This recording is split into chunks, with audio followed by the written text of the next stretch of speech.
өзім баспана алып бере алмасам да, мен де өзім алты баланың әкесімін. Мына осы арада тұрған көпбалалы аналарға акция жасайын деп, неге гүл сатып әкелдім. Каждыйына келдім.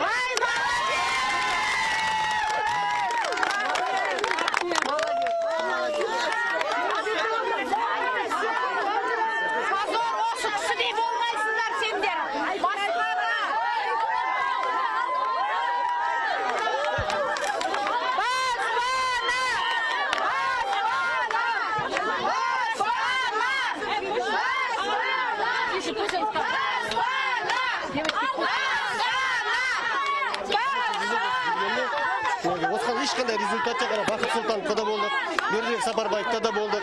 Ешқандай результат. Бірін-біріне сілтейді, ана Бердібек Сапарбаев тұр. Мен өтірік айтсам, мінекей, көзім шықсын. Осы көпбалалы цветами просто мен келіп көрсетіп отқаным.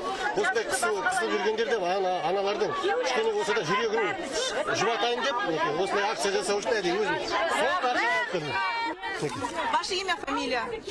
Дулат Ағадыл болады, осы Астана қаласында тұрамын, белсендісімін осы Астана қаласының. Еще раз, Дулат? Дулат Ағадыл. Жер мәселесімен де талай жерден талай талып жатырмын. Құрметті көрермен, Азаттық тікелей эфирге қайтадан қосылды. Аналар бағана үкімет үйінің үстіндегі қабатта болған, негізі сол алаңнан төменге түсіп Ақордаға барамыз деген жерде полиция қызметкерлерімен арнайы жасақ өкілдері оларды Ақордаға жүретін бағыттық мүмкіндік бермеді, кедергі келтіріп. Біздің байқағанымыз аналарды күш көрсетілген жағдайда болды. Қазір аналар осы жерге отырып, мәселе шешілмейінше аштық жариялаймыз.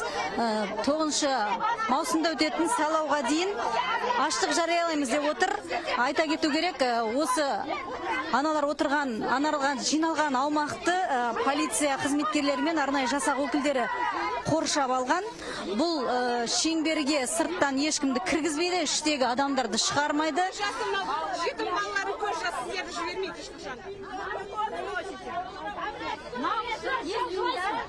Бірақ аналардың қасында Нұрсұлтан әкімі Бақыт Сұлтанов пен министр Бердібек Сапарбаев бар.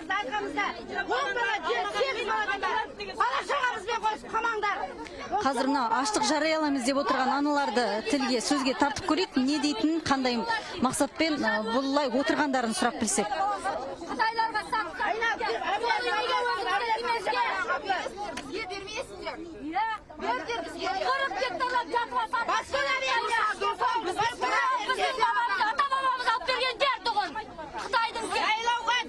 Сәлематсыз ба?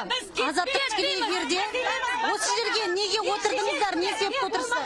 Өкімет көпбалалы аналарға жақсы решение айтпайынша мен кетпеймін. Ашаршылық жариялап отырғаным. Аты жөніңіз кім болады? Ошақбаева Асыл. Неше балаңыз бар? Міне 6 балам бар. Мынау 6-шы қызым. Бәрінде 7 бала. Бәрімізде алтын алқа, бәрімізде күміс алқа. Бәрімізде батыр анамыз. Білмеймін, өкімет бір бала ананы жылатуға қақысы жоқ. Біздің отырысымызды қараңыз. Елде көшеден нан сұрап отқан адамсыз. Біз көшеден нан сұрап отқан жоқпыз ғой. Өкіметтен керек нәрсені сұрап отырмыз ғой. Заңға қайшы жасап. Аты жөніңізді айтсаңыз. Аты жөнім қазір айтам. Заңға қайшы шығып отырсыңдар дейді. Қалай заңға қайшы қылмаймыз? Квартирада тұрамыз, дұрыс па? Заңға қайшы олда. Квартирант деген не бір сөздер естеміз, барлығы заңға қайшы. Именно осы жерге келіп отырдық, заңға қайшы емес. Қайшы дейді. Қалай қайшы болады бұл жерде? Біз өкімет үйінің алдында отырмыз, біз далада отырған жоқпыз. Осы жерде отырамыз. Аты жөніңізді айтсаңыз. Аты жөнім Гүлжан Қасымова. Қытай бассын, өлмегенде кім қалады? Бәрі өлі. Мына жерде отырған себебіміз тұрсақ ыстырып шығарып. Отырмыз, теуіп шығарсын мұны. Қазақстаннан теуіп шығарсын. Отырмыз мұны осылай. Балаларымыз квартирант деген шаршады уже. Орыстар, ну қойды, мына квартиранты вот эти надоели, квартиранты надоели деп. Бізге орыстар пикать етеді ғой. Надоели на квартирант дейді. Бізге нашымызға кімер. Қазақ жерінде тұрып орыстарға соны айтып үйдің алдында отырған квартирант орыстар нұқиды. Мына парламенттің алдына келсек, басшыларымыз тұруларды нұқиды. Қайда барамыз? Балаларын қаратады. Сол дұрыс па? Қазақ елінде тұрып, өзге ұлтқа жұмыс жасаймыз. Тем более пол жуып үйлерді айдап береміз. Мамы бегаете, квартираға барақ дейсің.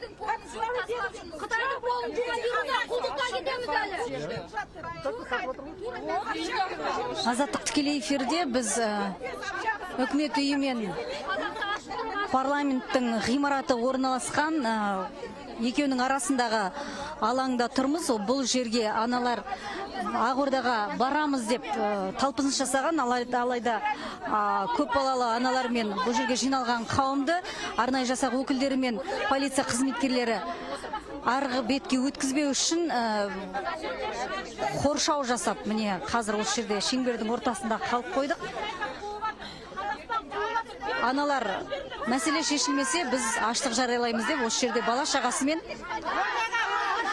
жерде отыр.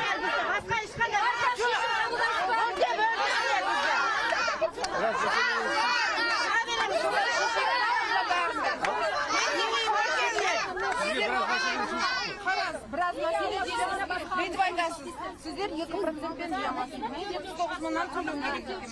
Мен Россиядағы қызым маған ақша жіберіп тұру керек екен. Ол үйсіз, күйсіз қаңғып кетті, кішкентай 7 жасынан бастап. Сіз Сиырқорада тұрған жоқсыз, Бақыт. Сіздің қызыңыз тұрған жоқ Сиырқорада. Сіз вокзалда қонған жоқсыз кішкентай балаңызды. Сіздер ой артыңызда ит қуып келе жатқанда иттен қашқан жоқсыз балаңызды алып. Тоқтай тұрыңыз. Сіз ойламаңыз, мен аспаннан Сіз менің өткенде. Может түскен жоқ шығарсыз аспаннан. Аспаннан аяғын салбырап түскенді ойламаңыз. Менде көп балалы ана әкімшілікке барып отырады. Әкімшілікке барып отырады. Сізге нақты тоқтай тұрыңыз. Сіз маған бірнеше мәселе қойдыңыз.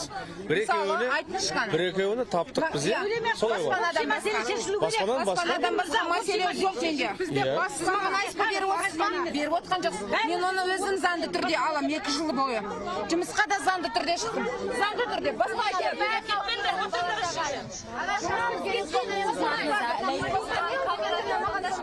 жұмыстан кеткен саған айыппұл жоқ. Бар да сол жерде ой деп жатыр. Маған қара, Басқа мырза, осы жерде айналдырған елу алса елде бәріне кілт ұстап жіберу қиын ба? Қиын ба? Неғып кілт жоқ, неғып ақша қайда, мұнай қайда, алтын қайда, газ қайда, бәрі қайда сонда?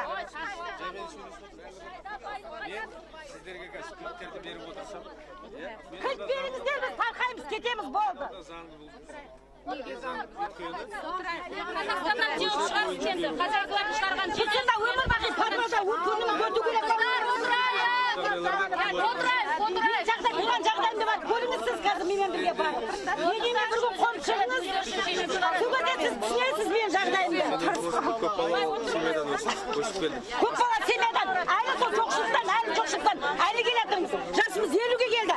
Әлі бір соғыс сені баспанамыз болған емес. Айқайлауға сіздер мәжбүр қылып тұрсыздар.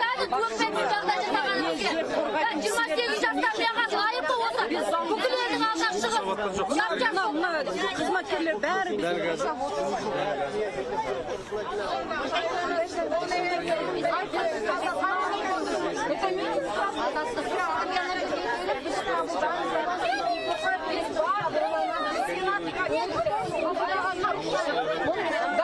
ешқандай да заң болып отырған жоқ. Демократия, біз үй сұрап қай жерге барсақ та ол бізге дұрыс. Біз ешқандай заң бұзып отқан жоқпыз. Біреуден бірдеңе ұрлап атқан жоқпыз, біреуді өлтірген жоқпыз, біреуді ұрған жоқпыз. Біздің тек қана бір мәселеміз баспана. Болды. Бізден бақытты, бізден бай адам жоқ. Біз сендерге айтамын, тегін керек емес. Бізге 30 мың, 40 мыңға төлетіңі беріңдер, все. Последующий выкуппен, все. Бізге басқа ештеңе керек емес. Бізге антен, бізге мұнай бер деп отқан жоқпыз. Бізге тек бір баспана. 5-6 миллионның бір бөлмесі болды. Дальнейший выкуппен оның өзі. Последующий выкуппен еще.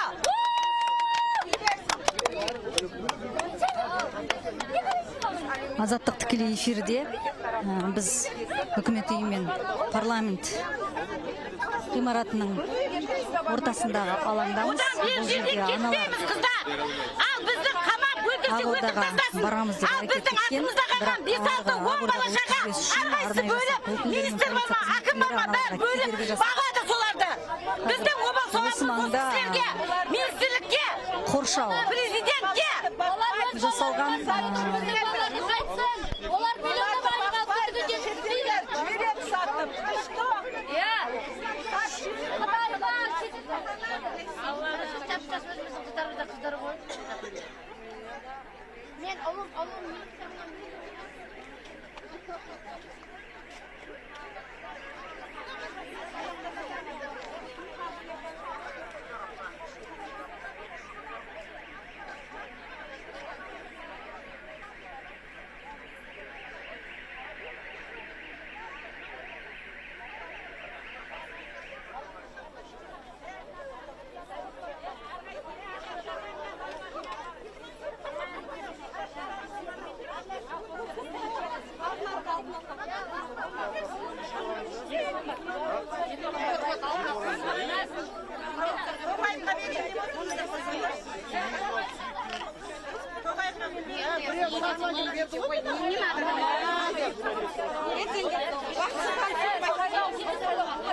Ата-аналар отырамыз, әркім жеке басы проблемасын шешіп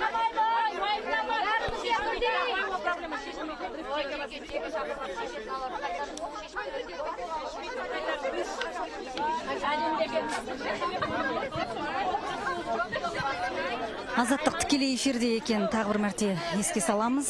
Біз үкімет үйі, парламент,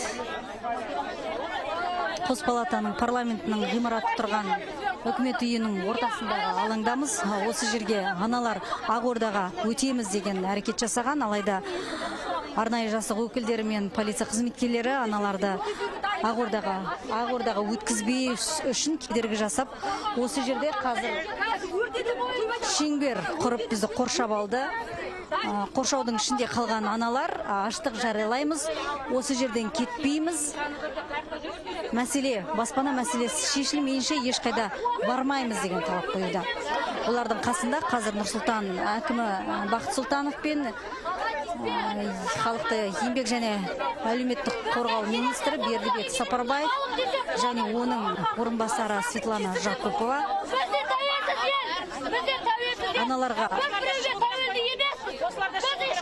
басу айтып, мәселені айғай шусыз әкімдікке барып шешейік деп ұсыныс жасап жатыр.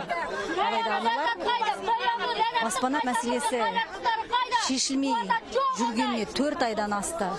Бұл мәселені шешу үшін біздің алдымызға президент, премьер-министр келсін.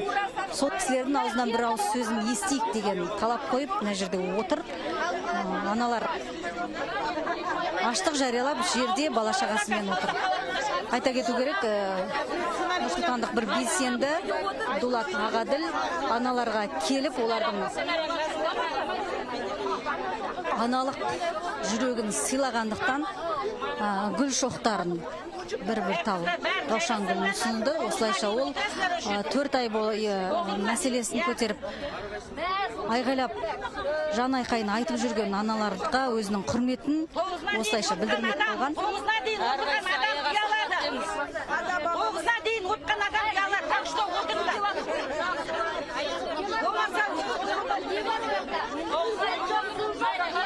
Оғызға дейін отпаған адам ұялмайды, так что білмейміз.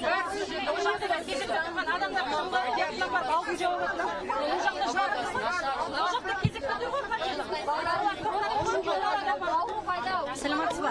Азаттық тікелей эфирдеміз қазір енді амалсыз осылай қазір отыруға тура келді. Осы болды қой міне, кәдімгі жаңағы дуана болды қой. Мына дуанадан қай жеріңіз кем болды? Алдымен аты жөніңізді айтсаңыз. Менің аты жөнім Ильянова Алмагүл. Енді бүгін мына жерде Бұл жерде мәселені көріп жатсыздар ғой, барлық көтеріліп жатқан бәріміздің мәселеміз біреу баспана. Баспана мәселесі. Біз бүкіл әйелдер, аналар болып жаңағы осы шешімге келдік. Біз аштық жариялаймыз. Мәселе шешілмей, баспана мәселе шешілмей кетпейміз. Бізді қамаса, қамап тастасын, өлтірсе, өлтірсін. Білген істесін. Лучше біз бұлай қаңғып, бала шағамыз қайшы болып жүргеннен лучше өлгеніміз артық. Артымызда балаларға бұйырады. Сол, бұл жерде Азаттық радиосы болсаңыз, мен сізге айтайын. Бір мәселеміз бар, ол баспана. Баспанамыз болса, бір тамағымыз тауып жейміз бәріміз. Басқа ештеңе сұрамаймыз біз. Ойбай бізге алтын бер, ойбай бізге Швейцариядан үй алып бер, бізге баламызды Англияға оқыт демейміз. Бірақ мәселеміз бар, ол бізге баспана. Баспана шешіп берсін бізге. Әрқайсысына 2 бөлме, 3 бөлмеден, 1 бөлмеден әрқайсының категориясына қарай үйді баспана берсін, болды. Бізден бақытты, бізден бай адам жоқ. Все. Осы мәселе шешілмей біз кетпейміз. Осы жерде отырғанымыз отырған.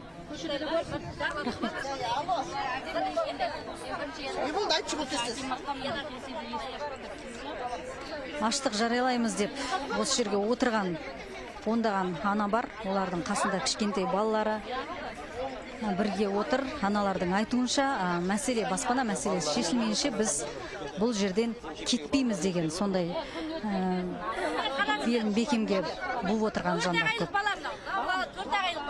Дегенмен бұл жерге келген әкім, министр аналарды айғай-шусыз мәселені тыныш жерде шешейік, мәжіліс залына барып сол жерде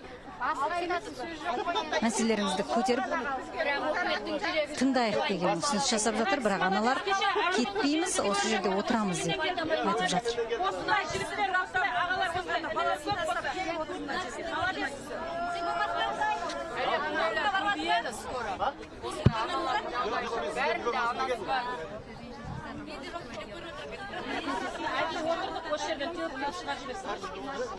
Хозяйкалар шығарды теуіп, хозяиндар шығарды теуіп, ақша бермейсіз. Енді Қазақстан мына жерде отырсын деп теуіп шығарып. Россияға ма, Қытайға ма жалынамыз да бар.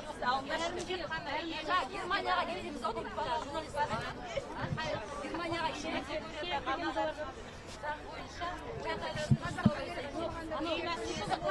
Жаңа отырып соғып тұр ғой, мен жаңа жұмыстан келем деген жаңа сұлтан отырып соғып. Өткенде 400. Азаттық тікелей эфирде екен, тағы бір еске саламыз. Біз Нұр-Сұлтан қаласында үкімет үйі мен парламенттің арасындағы алаңда тұрмыз. Дәл осы жерден бұған дейін аналарды министр және вице-премьер анау үстіңгі жақта сол жерде болған, бірақ аналар Ақордаға барамыз деп осы жерден өтпекші болған еді. Алайда арнайы жасағы өкілдері мен полиция қызметкерлері аналарға кедергі келтіріп арғы бетке өткізбеді. Қазір енді өздеріңіз байқап тұрғаныңыздай менің артым полиция қызметкерлерінен тұратын қоршау. Бұл шеңбердің ішінде бір 20 шақты ана, әкім Бақыт Сұлтанов және Бердібек Сапарбаев жүр. Ешкімді сыртқа өткізбейді, ешкімді сырттан кіргізбейді. Әзірге мәселенің қалай шешілетінін білмейміз. Аналар баспана мәселесі шешілмейінше біз осы жерден ешқайда бармаймыз деген талап қойып жатыр. Дегенмен әкім де, министр де оларды әкімдікке барып сол жерде тыныш жерде мәселелеріңізді тыңдайық деген ұсыныс жасап жатыр.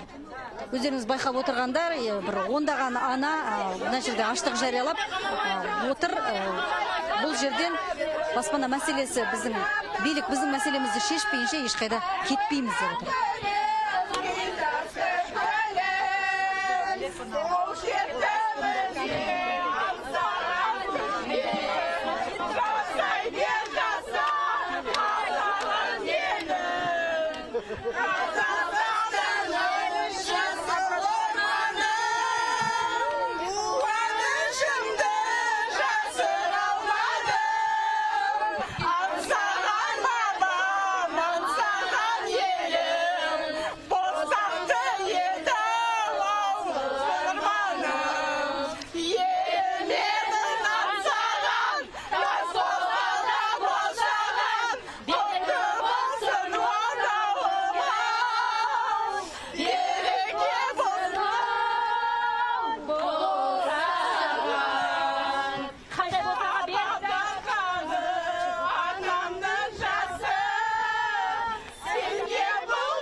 нее петь, когда нам хорошо же? Почему вы с нами деретесь? Вам не стыдно? Я мать, у меня дети. Почему вы так с нами поступаете? Почему? Эта песня для кого была создана? Где наш Ельбасы? Где наша поддержка?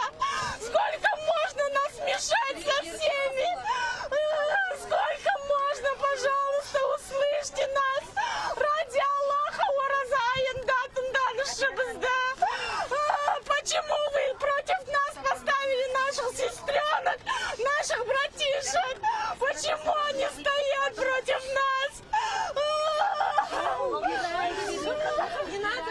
Почему мы сегодня плачем? Мы все матери города Астаны.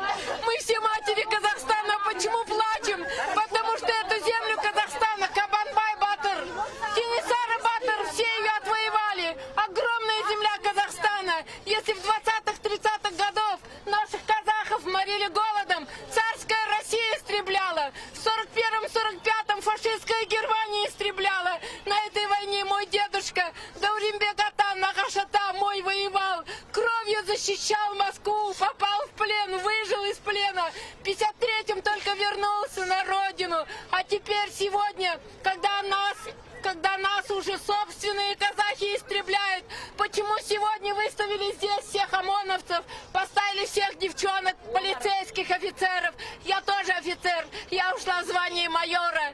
Я отработала 25 лет, я 12,5 лет отслужила на государство. Я ходила в погонах майорских, я работала участковым, я работала следователем. Я вышла, извините, дулю получила. Я получила от государства дулю, потому что за 25 лет работы на государство я получила пенсию всего лишь 13 тысяч. Сегодня мне 58 лет, у меня нету жилья. Теперь мне хотят нагрузить на меня кредит. Кредит 19 лет я должна платить. 10% взносов, 2% комиссии. И что я еще проживу? 19 лет я смогу прожить или нет? И в итоге я прошла нищей в этой жизни. Прожила 58 лет нищей. И теперь, если со мной что-то случится, этот хомут, эту долговую яму повесит на плечи моих детей. Я против этого, я просто против. Я прожила в нищете. Я хочу, чтобы мои дети не видели такой нищеты. Я прошу Назарбаева, я прошу Такаева, я прошу весь народ Казахстана, дайте жилье нашим детям. Қазір біз министрмен, әкімнен жалпы арнайы жасақтың осылай тұруы қаншалықты заңды деп сұрап көреміз. Кешірім сұраймыз, азаттық тікелей эфирде бір минут. Тұршы, мен айтам қазір енді. Қаншалықты заңды? Арнайы жасақтың осылай қоршап қою. Жоқ, жаңа немесе, тәртіп керек, тәртіп. Қазір, тұршы. Неге сіз выше многодетные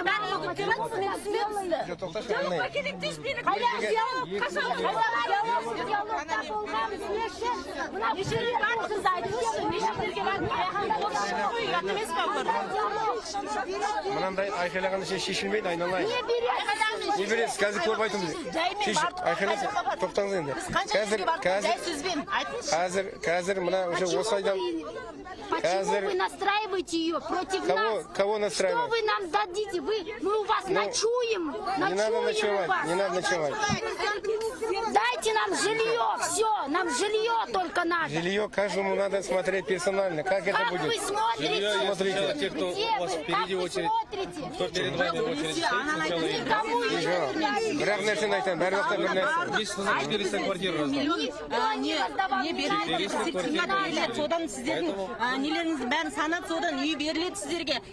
Без первоначальный жаңа миллионды берсеңіздер, ары қарай өздеріңіз таңдап аласыздар үйді деп. Анада ғана кім еді? Ануар айтты бізге. Бір ай соны артынан жүрміз соны артынан әлі. Енді келіп, сіздер многодетныйлар айлық алатындар ілінбейді деп отырсыздар. Қалай біз ілінбейміз, соны мен түсінбедім. Біз соны қайдан аламыз үйді, айтыңызшы. Ілінбейді деп айтқан ешкім жоқ. Ілінбейді деп айтып тұр ғой дәл қазір осы жерде. Которые СПшники не получат, зарплата должна быть 100. Февральдан бері Пустых обещаний. 20 раз.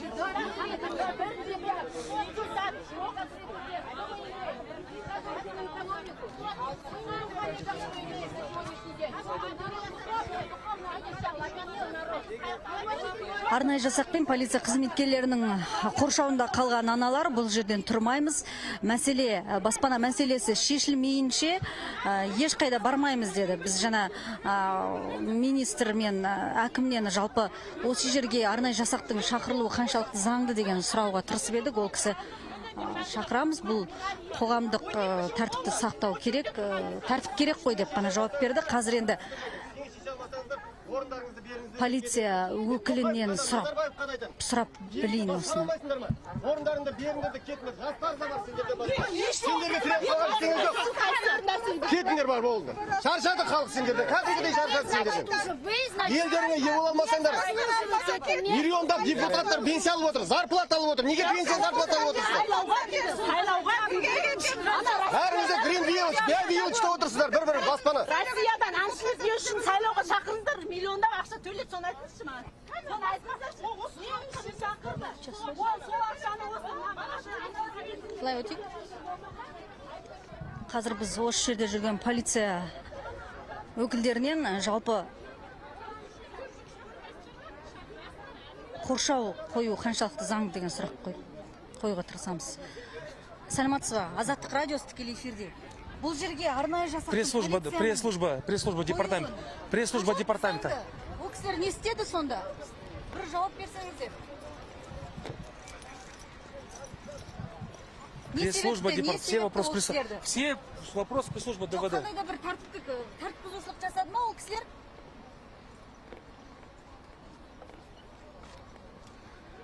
Өздеріңіз байқағаныңыздай. Саламатсыз ба? Азаттық радиосы тікелей эфирдеміз.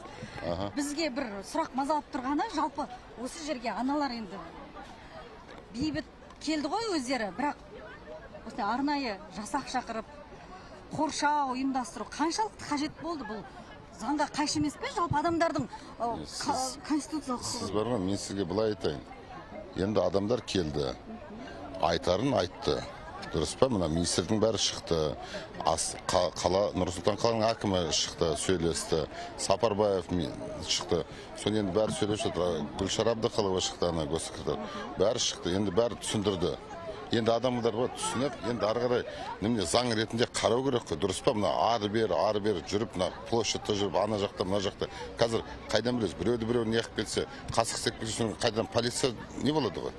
Содан кейін айттық, қыздар, сіздер бұл кісілерге айттық, ары жүрмей қойыңыз, осы жерде болыңыздар.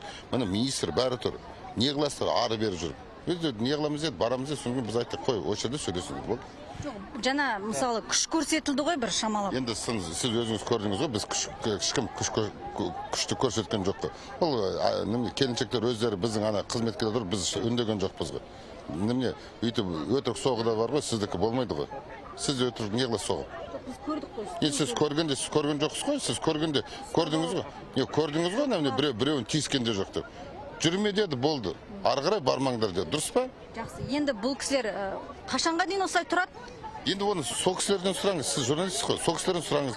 Айтыңыз, болды, қыздар, айтатынды айтыңдар, енді тараңдар деп. Дұрыс па? Сіздің қызметкерлер қашанға дейін тұрады? Енді біздің қызметкер тұрады, немене алғанша, бұл кісілер тарап, үйіне бала шағасына барғанша біздің қызметкер тұрады. Біз өзін көріп тұрсыз ғой, тиісіп тұрған жоқпыз. Құр болды, алдында тұрмыз, ары қарай жүрмеңіздер деп. Міне, министр де бар, бәрі бар. Не қылады ары қарай жүріп? Кешіріңіз, лауазымыңыз қазір өзгерді. Лауазымыңыз лауазым? Неде, бұрынғыда орынбасармын. Департамент полицияның орынбасарым. Жақсы.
Азаттық тікелей эфирде бүгін Нұр-Сұлтанда 30 шақты ана таңертең сағат 10-нан Ақордаға президент Тоқаевпен кездесуге Ақорданың алдына келген болатын. Олардың басты талабы баспана мәселесін шешіп беру. Алайда Ақордадан ешкім шықпағаннан кейін аналар үкімет үйінің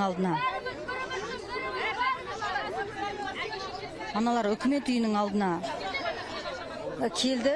Бұл жерде аналарға вице-премьер Гүлшара Әбдіқалықова, еңбек және әлеуметтік қорғау министрі және Нұр-Сұлтан әкімі Бақыт Сұлтанов шыққан.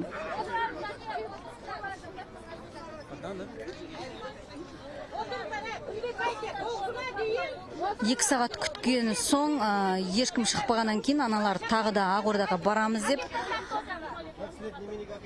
үкімет үйі мен парламент ғимараттар орналасқан алаңнан Ақордаға қарай бет алған.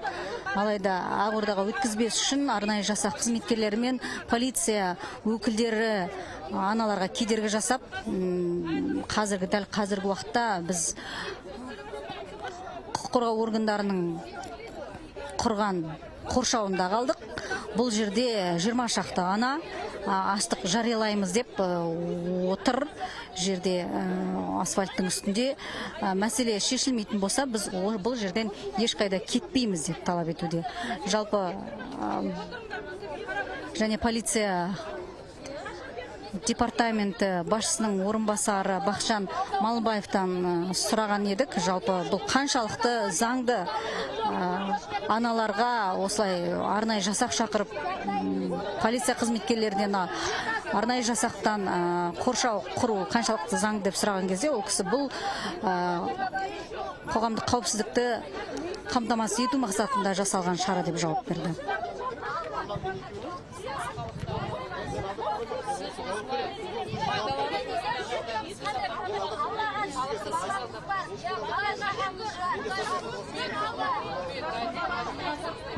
Нету больше кепки, да? Кепкаларыңыз күшті ғой? Корпоративный.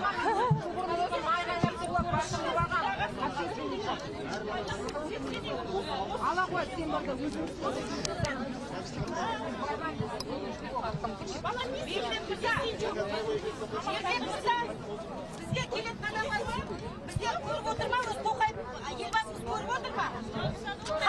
Қалай жүрегі шыдап үндемей отыр ол кісі?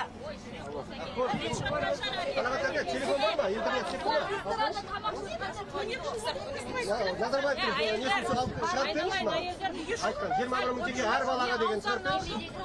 23-ші Қалай жүректеріңіз ауырмай ма біз осылай отырғанымызға? Неге шақырмайсыздар? Неге біздің мәселемізді шешіп бермейсіздер?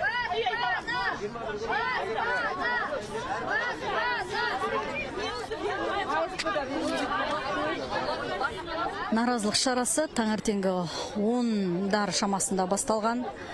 Содан бері міне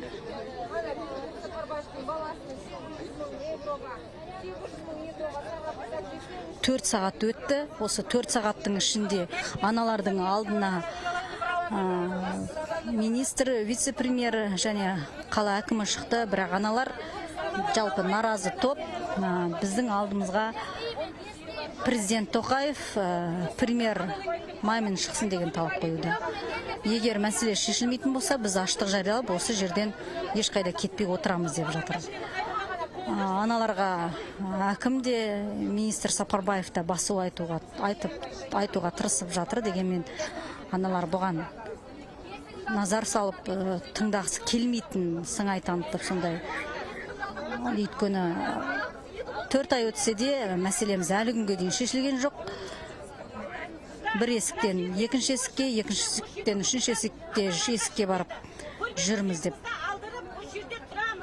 шағымын айтуда.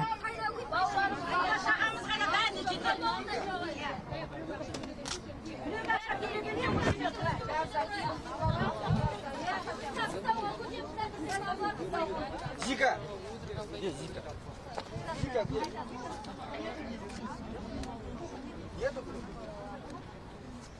Зачем вам Зика? Зика не лежит, надо нам везет. Что, овчарка или что? Чтобы она на пас не бежали?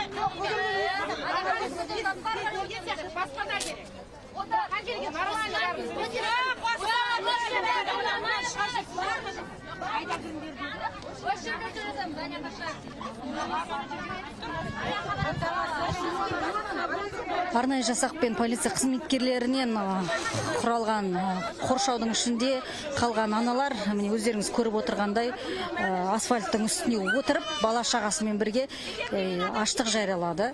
Олар бұл жерден мәселеміз шешілмейінше ешқайда бармаймыз деп отыр. Олардың қасында, қазір аналардың қасында министр Сапарбаев пен Нұрсұлтан әкімі Бақыт Сұлтанов жүр. Олар аналарды бізбен бірге жүріңіздер, мәселені әкімдікке барып сол жақта шешейік деген ұсыныс жасап жатыр. Бірақ аналар еш келіспейміз, біз осы жерде отырамыз. Мәселені шешіп беріңдер дейді. Өйткені айтуларынша 4 ай өтсе де мәселе әлі шешілген жоқ.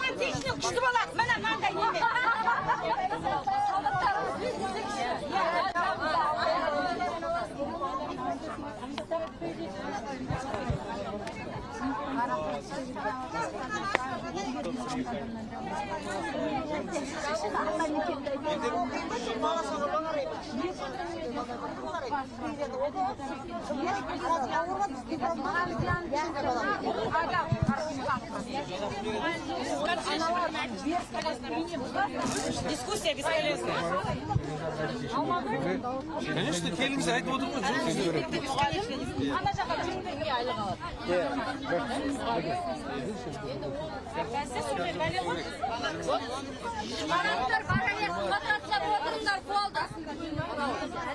Министр Мырза, жалпы енді бұл кісілердің мәселесін не істейсіздер? Қазір осы отыра ма күні бойы? Енді сөйлесу келмеді, не істеймін, айтамыз енді. Жалпы не ұсыныс? Қандай да бір ұсыныс? Ұсыныс айтсақ айтып отырмыз ғой, әрқайсысын жеке-жеке барып қарайық. Кімге жаңа жалға пәтер, кімге сертификат қарау керек. Сізге жазам бар ма?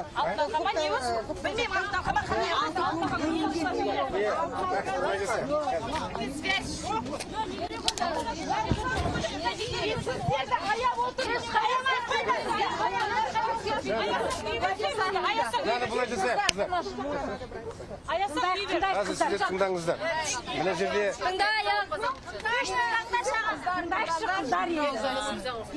жерде мына жерде отырғанмен ешқандай мәселе шешілмейді. Тыңдасаңыздар шенді. Сондықтан қазір біз өткенде әкімшілікке бару керек. Тұрат шенді. Тыңдасаңдар шенді. Әкім айтады, ақша алыңдар, үй алыңдар, байлар жұмыстесін деді өткенде.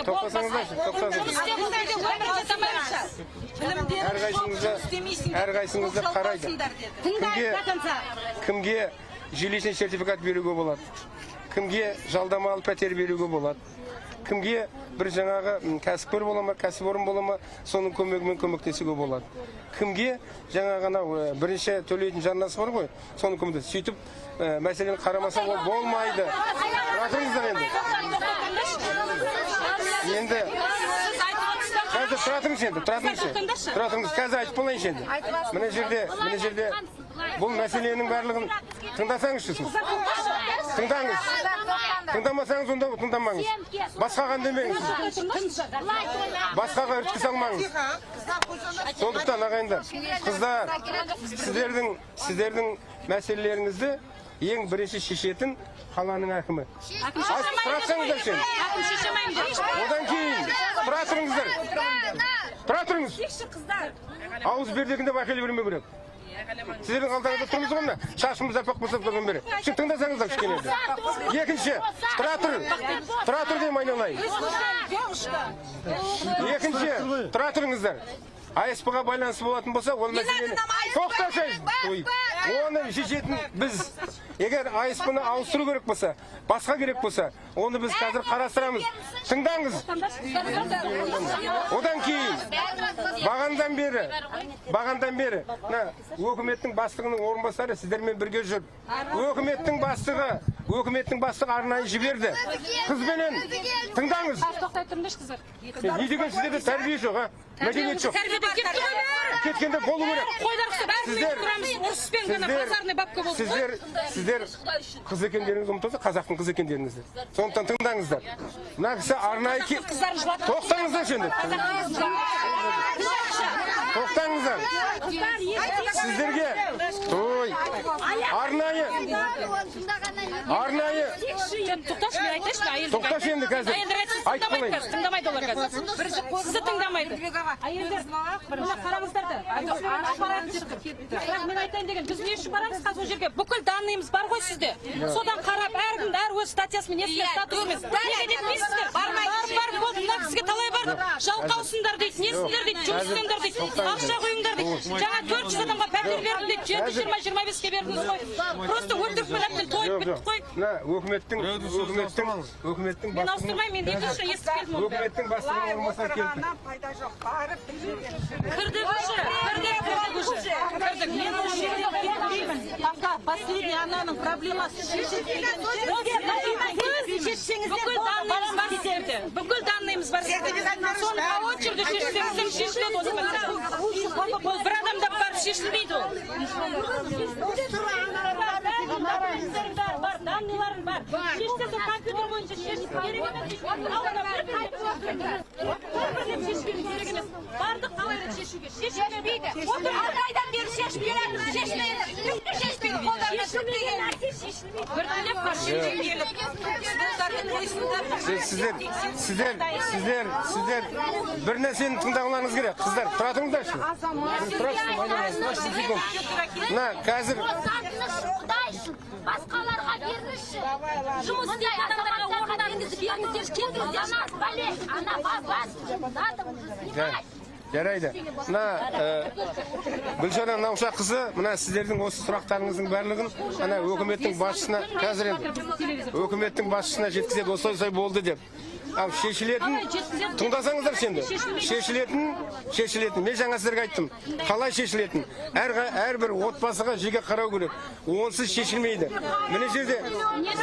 Жоқ.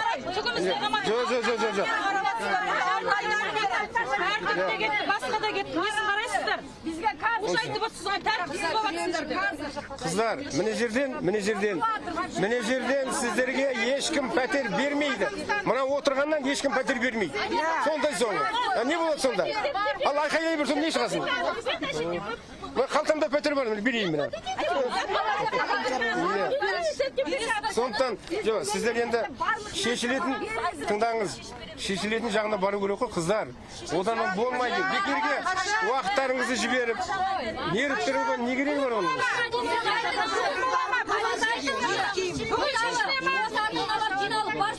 Ана жолғында жиналып өтірік уәде беріп, қайттан қайтармағыңызға кепілдік бере аласыз ба?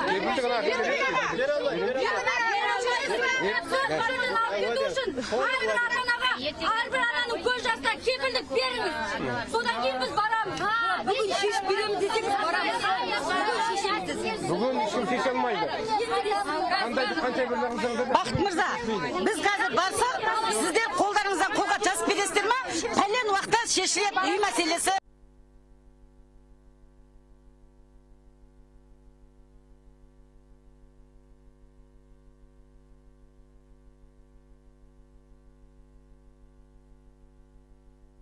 Очередте тұрғандар.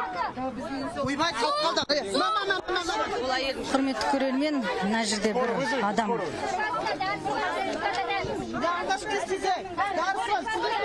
талып қалды. Айтуынша, аналардың айтуынша жүрегі ауыратын кісі дейді. Скорый қазір жедел жәрдем шақыру керек.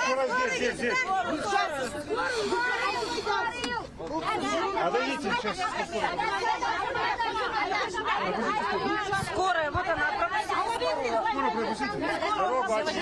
Дорогу, дальше дорогу.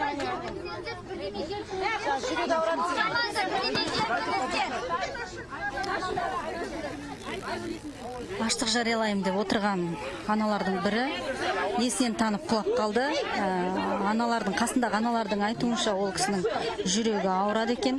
Міне жедел жәрдем келіп қазір алғашқы медициналық көмекті көрсетуге тырысып жатыр.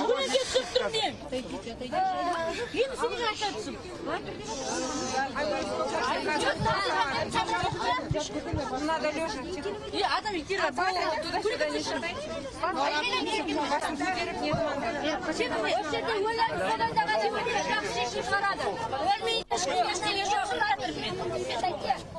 Соны бере тұршы қыз. Басын қозғай бермеңдер. Клара, басын қозғама. Қанның уақытына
Аштық жариялаған аналардың бірі есінен танып құлап қалды және оны жедел жәрдем қызметі алып кетті. Ол кісіге не болған әзірге білу мүмкін болмай тұр, бірақ қасындағы аналардың айтуынша бұл кісінің, бұл адамның жүрегі ауырады екен. Осы жерде отырамыз деген аналар ешқайда бармаймыз деп осында қалатындықтарын мәлімдеп жатыр. Адам өлейік сонда. Өлейік сонда.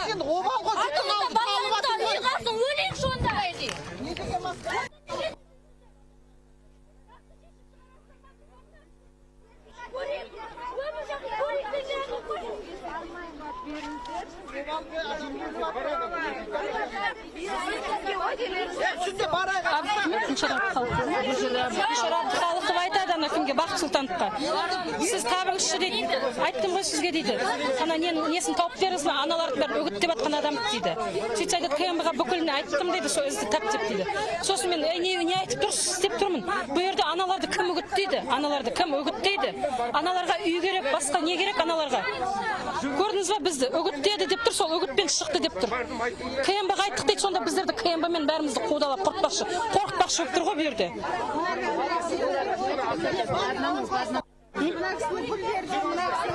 Жоқ, оны емес. Бүкілін интернетте біреу дейді үгіттеп шығарып отыр бұларды. Соны КМБ тапсын деп бір-біріне не беріп отыр. Таппай атмын дейді Бақыт Сұлтанов айтады.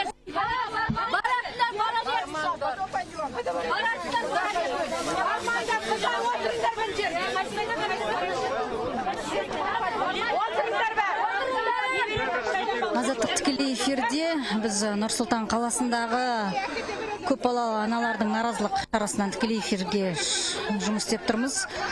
Үкімет үйі мен парламент ғимаратының арасындағы алаңда көпбалалы аналар аштық жариялап, баспана мәселесі шешілмейінше ешқайда кетпейміз деп талап қоюда.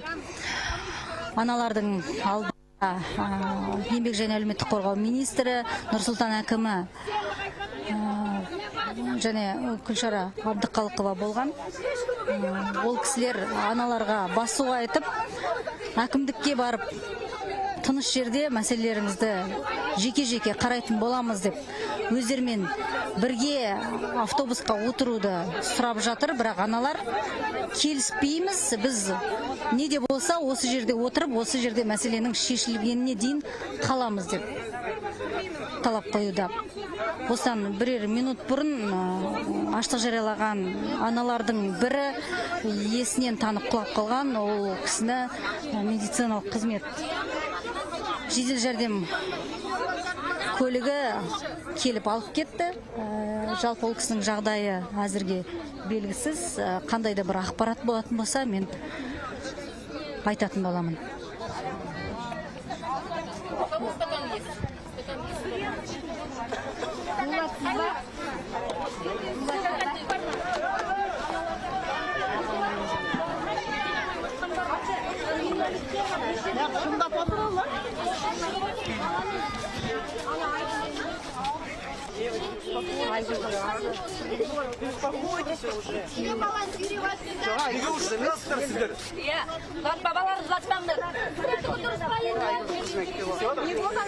Мен мында қыдырып жүрген мына аналардың жаңа естіп көріп жатырмын мына жерден. Біз бейжай қарамауымыз керек, бейжай қарамауымыз керек. Жігіттер сіздер тыңдауларыңыз керек. Мен қандай заң бұзушылық болып жатыр? Мен жай ғана аналарға келіп жатырмын. Мен анамызға келіп жатырмын. Ортаға кіріңіз. Адам емес олар, адам емес. Өздерінде бала жоқ, содан кейін солай көреді олар.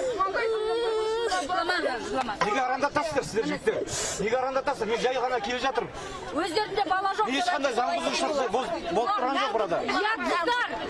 Базор. Құлақтарым жүреді. Келем ғой. Мен мына жерде жаңа баламды қыдыртып жүргенмін. Сосын мында жаңа естідім да, аналар осылай мұң мұқтаж болып жатыр. Сол мұң мұқтажды аналар өздерінің нелерін жеке бастарындағы жағдайларын айтып жиналып жатыр дегенге, сосын бір жігіттер айтты, жаңа бір аналар құлап қалды, су керек деп. Соған су алып келейін деп мынарадан қарағам, дүкендер болмады. Енді мен жақындаған кезде мыналар алдап сулап мен алып кеткісі келеді да, мен айтамын, мен қандай заң бұзушылық болып тұр? Мен тек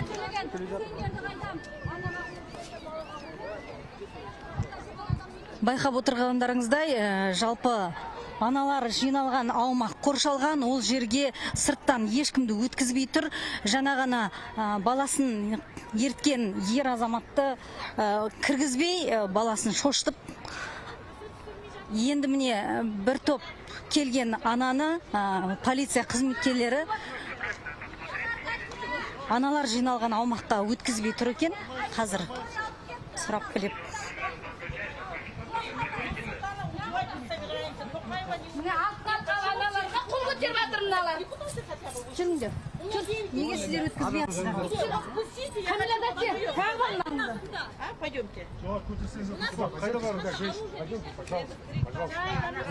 Көріп тұрғандарыңыздай, бұл жерде полиция қызметкерлері келген аналарды өткізбей жатыр.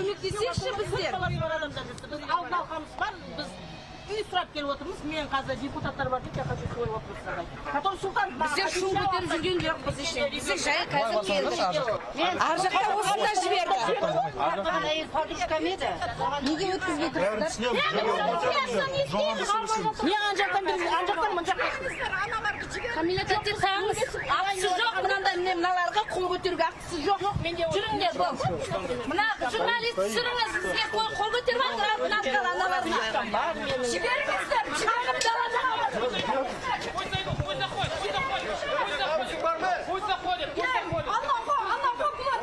Не істеп отқандарыңыздар? Сіздерді туды ғой мынандай аналар. Неге жасасын аналарға? Аналарды өткізбеңіз деген бұйрық болды ма сонда? Қазір біреу тағы да мына жерде ажалға ұшып жатса не істейсіздер? Не, полиция аналарға қол көтермеңдер. Неге ол кісілерді өткізбей тұрсыздар? Сонда бұйрық болды ма? Азаттық тікелей эфирде алдыңа келтірсін. көріп тұрғандарыңыздай, бұл жердегі полиция қызметкерлері бізге қандай да бір түсінік беруден бас тартты. Келген 3-4 ананы өткізбей, олар күш көрсетуге тырысты.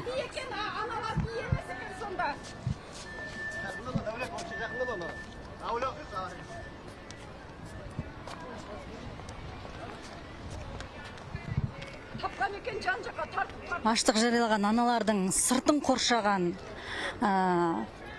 арнайы жасақ өкілдері мен полиция, оның сыртында жалпы бұл аумақты полиция қызметкерлері бақылап тұр. Бұл жаққа ешкімді кіргізіп, ешкімді өткізбей жатыр.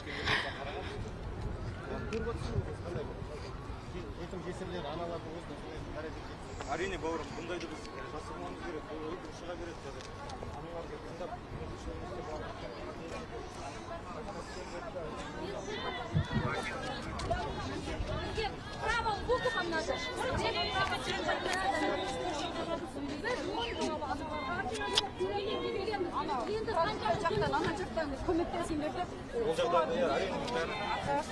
Allah razı olsun.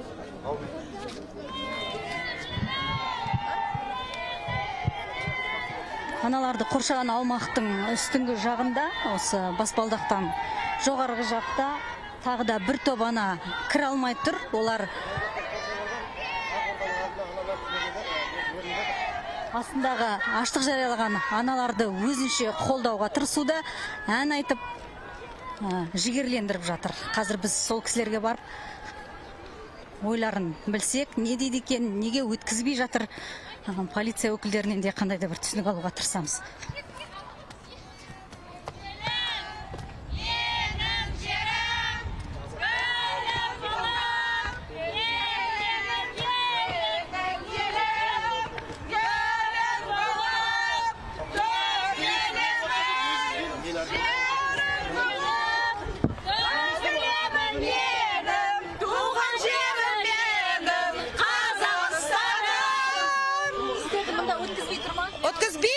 Жолында бермейді, бұлай тұрады. Мен айтамын, менде бір талап бар, мен кіремін, мен оларға айтамын, неге мен мынау жерде тұрмын? Сол үшін кіре алмаймын. Олар жібермейді. Сонда қалай, не деп жатыр олар, не дейді сонда? Жібермейміз, у нас приказ есть, жібермейміз. Бибигуль Туякова. Екі баланың анасы. Байқап отырғандарыңыздай, осы жерге жиналған аналардың өзі 2-3 бөлікке бөлініп қалған. Бағана алғашқы лекпен өткен аналар төменгі жақта қалды да, кейін келген аналар кіре алмай осы жерде қалған. Енді біздің келгеннен кейін бе әйтеу аналарды жіберіп, қазір оларды аштық жариялаған аналарға қасына түсіп бара жатыр. Біз енді сонда барамыз. Шасына.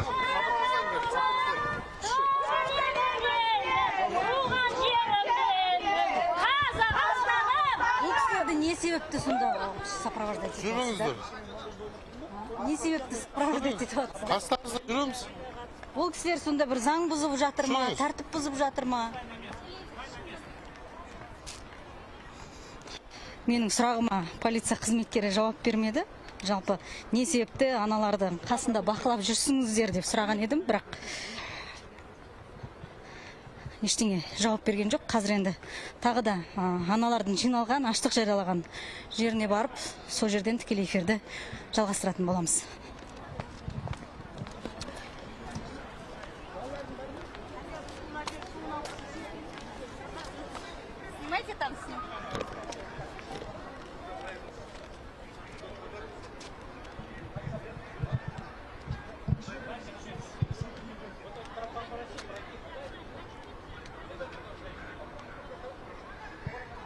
Байқап тұрғандарыңыздай, 3 полиция қызметкері аналарға су әкелген азаматты бұл жаққа өткізбей тұр.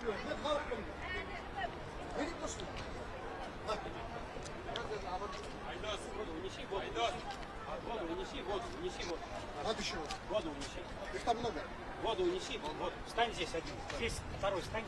Все, мужчина наверх поднимайте. Вот, передали, мы пойдем. Неге оны неге шектеп тұрсыздар? Жіберіңдер, жігіттер, жіберіңдер. Жіберіңдер, жігіттер, Полиция қызметкерлері жаңағы келген азаматты күштеп алып кетпекші болып жатыр. Вы попросили пройти. Не попросили, сіздер ана жұқылаватсыздар ма? Я должен проследить, чтобы воду отвести. Я должен пронаблюдать. Посмотрите, вот сверху. Пронаблюдай. Ага, воду поймите. Власть это я, народ, ты пойми это. Придет время, будешь отвечать перед этим. Перед своими действиями. Меня не трогай. Жүріңіз аға, қорықпаңыз, түсіңіз. Воду унесли? Жүріңіз. Барам десеңіз жүріңіз өзіңіз. Ол сіздің құқығыңыз. Ешкім шектеуге міндетті емес сіздің. Сіздің құқығыңызды ешкім шектеуге тиісті емес. Ешқандай орган, ешқандай не. Поднимите. Без санкций прокурора, без санкций суда ешкім шектеуге құқығы. Не себепті ол жерде тыйым салынған өтуге? Гарантирует свободу перемещения. И вот так обойдите, пожалуйста. Өзі барам десе барсын. Неге шектеп тұрсыздар? Воду Воду унесли вашу, воду передали. Воду вашу передали. Причем тут воду? Өзі барып шегіп тұрғанша. Воду передали вашу. Не передали, Передали воду. передали. Не передали воду.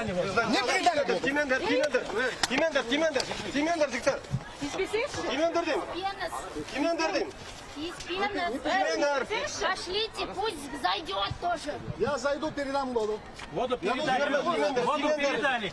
Тимендер жігіттер. Неге жібермей жатсыз, оны түсінбедім. Не қорқамыз, танымаймыз, әкеулеріміз Тимендер жігіттер. Вы пойми, Неге жібермей жатсыз?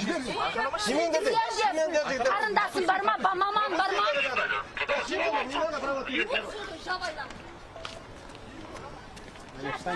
Я прибегу.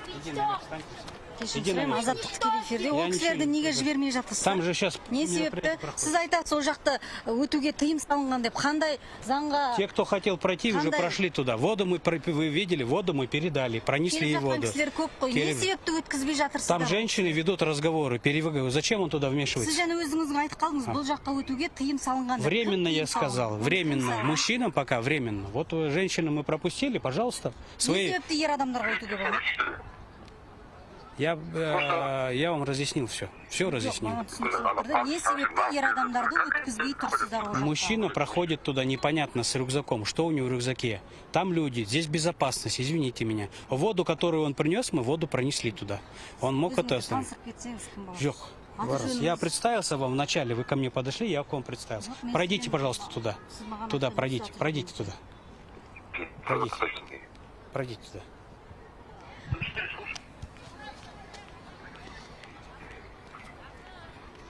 Байқап отырғандарыңыздар, бұл аумаққа келген ер азаматтарды өткізуге тыйым салынған деген, уақытша тыйым салынған деген бұйрық бар деп түсіндірді, бірақ ол кісі өзінің кім екенін, лауазымы қандай екенін маған айтқысы келмеді. Бірақ өзінің сөзіне сенсек, бұл жаққа әйелдер кіре алады, бірақ ер адамдар кіре алмайды. Не себепті мұндай әрекет жасап отырғанын түсіндіре алмады. Біз қазір аналар тұрған қоршаудың ішіне қайтадан кіреміз. Бұл жердегі аналар мәселе шешілмесе, біз кетпейміз, аштық жариялап отырамыз деген. Көңілді басқа нәрсемен көтерсін. Ақша берсін бәрімізге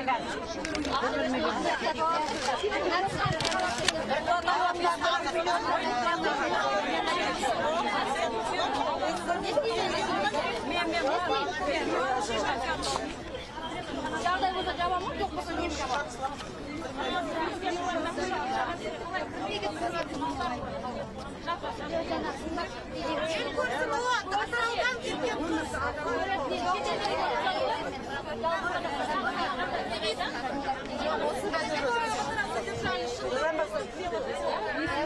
Министр Сапарбаев пен Нұрсұлтан әкімі Бақыт Сұлтанов аналарды тараңдар деп жалпы әкімдікке барып мәселелеріңізді жеке-жеке қабылдайық деген болатын. Алайда байқап отырғандарыңыздар, аналар бұл жерден кетпейміз деп асфальттың үстінде бала шағасымен отыр. Сырттан бірнеше ер азамат осында отырған аналарға су әкеп мүмкіндігінше қолдау көрсетуге тырысып жатыр. Дегенмен сырттан келген адамдарды бұл аумаққа ешкім өткізбей жатыр. Полиция қызметкерлері мұны уақытша бұл жаққа ер азаматтарды өтуге тыйым салынған деген деп түсіндірді. Нақты не себепті тыйым салынғанын нақты түсіндіріп айта алмады. Азаттық тікелей эфирде бүгін Нұрсұлтанда ондаған ана баспана мәселесін шешіп беруді сұрап, президент Тоқаевтың, бұрынғы президент Назарбаевтың, премьер-министрі Маминнің шығуын талап етіп Ақорданың алдына жиналған болатын. Таңертеңгі сағат 10:30 кезде аналарға тек прокуратура өкілі шығып, мәжіліс депутаттарымен кездесуге, мәжіліске баруын өтінген. Алайда аналар оған келіспей, үкімет үйінің алдына келіп, осы жерде Назарбаев, Тоқаев, Мамин шықсын деп талап етті. Билік мәселені шешпейінше біз ешқайда кетпейміз деген. 2 сағаттай аналар ашық аспан астында тұрды. Олардың қасында, олардың алдына вице-премьер Гүлшара Әбдіқалықова, еңбек және әлеуметтік қорғау министрі Бердібек Сапарбаев, Нұрсұлтан әкімі Бақыт Сұлтанов шыққан. Ол кісілер аналарды әкімдікке барып, мәжіліс залында мәселелеріңізді жеке-жеке қабылдауға дайынбыз, жүріңіздер деп шақырды. Бірақ аналар оған да келіспеді. Бірнеше сағат өткеннен кейін, бұл жерден ештеме, ешкім шықпағаннан кейін, тағы да Ақордаға баруға әрекет жасады. Дәл сол кезде аналардың алдынан бір топ полиция қызметкері мен арнайы жасақ шығып, аналарға кедергі келтірді. Қарап байқап отырғандарыңыздай, бағанан бері сағат 11:30-нан бері, 12-ден бері аналармен бірге жүрген, аналардың мәселесін тыңдаған вице-премьер Гүлшара Әбдіқалықова мен еңбек және әлеуметтік қорғау министрі Бердібек Сапарбаев оқиға орнын тастап кетіп барады. Нақты қайда бара жатқан енді түсін білмедік. Бәлкім үкімет басшысы оларды өзіне шақырған болу керек. Аналардың қасында әзірге әкімдік өкілдері ғана бар. Бақыт Сұлтанов та кетіп қалған сияқты көрінді.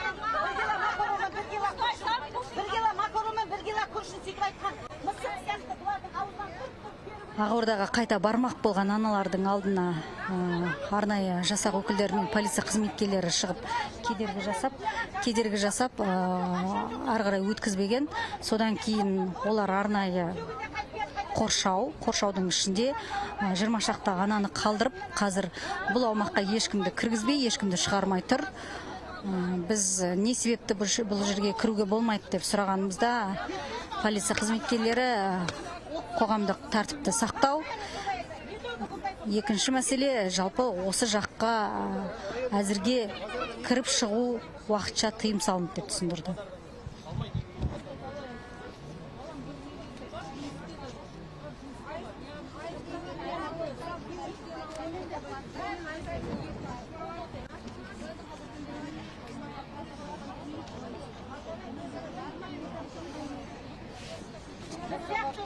Барлық министрлер, барлық әкімдер тұрсын күннің астында. Қандай оған көрсін, бүгінде бар қарапайым халықтың жағдайын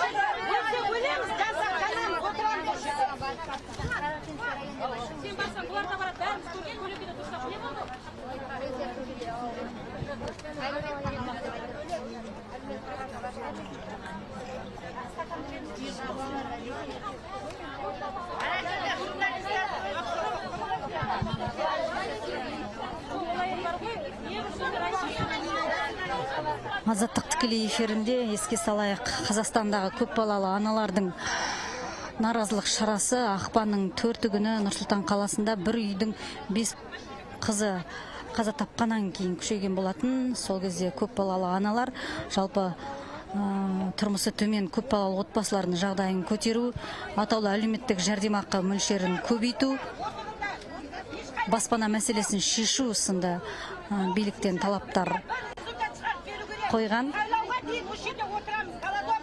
Осыған дейін бірнеше мәрте қала әкімімен кездескен, еңбек және әлеуметтік қорғау министрі Бердібек Сапарбаевпен де кездескен.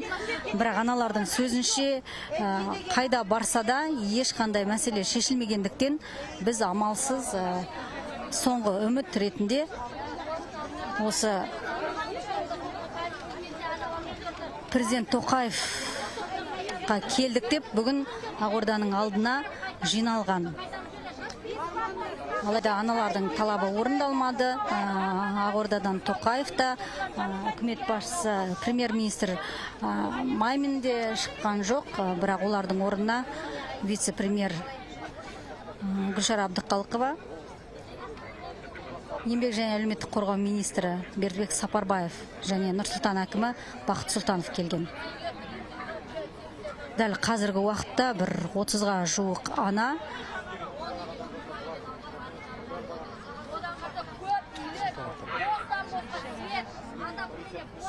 аштық жариялап алаңда асфальттың үстінде отыр.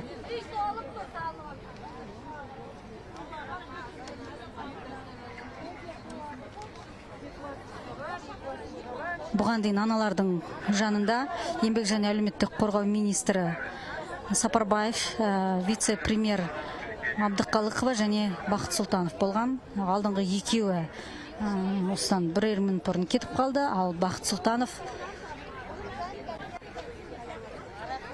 әлі кетпеген екен. Ол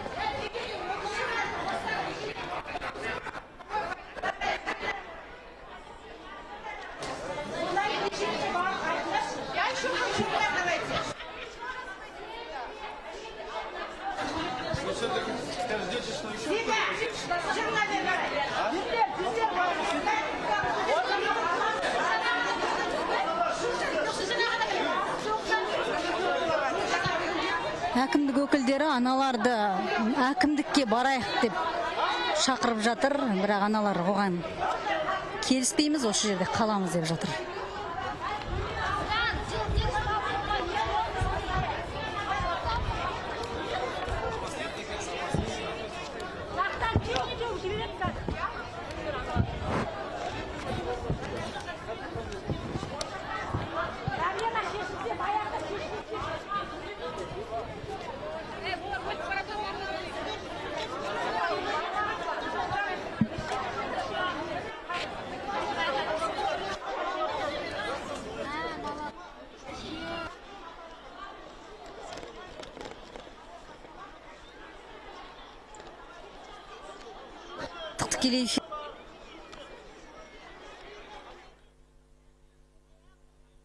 Баспана мәселесін шешіп беруді сұрап, президент Тоқаевтың шығуын талап етіп Ақорданың алдына барған.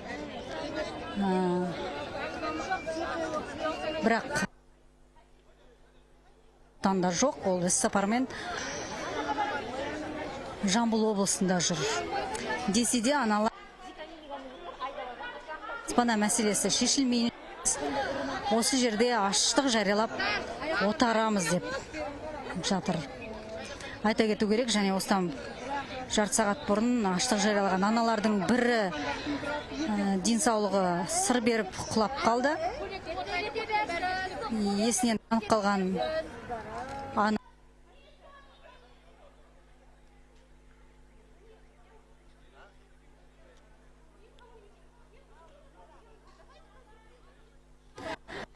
күннің ыстығына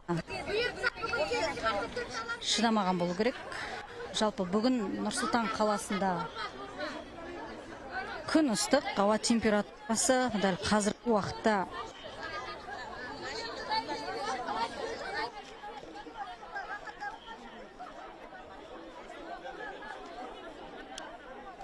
күннің ыстығына асфальттың үстінде отыр. Ол кісілерге сырттан қарапайым адамдар су әкеп өзінше қолдау көрсетуге тырысып жариялап отырған аналардың арасында баласын құшақтаған аналар да бар. Олар ешқайда бармаймыз деп, мәселеміз шешілмейінше осы жерден тұрмаймыз деп жатыр.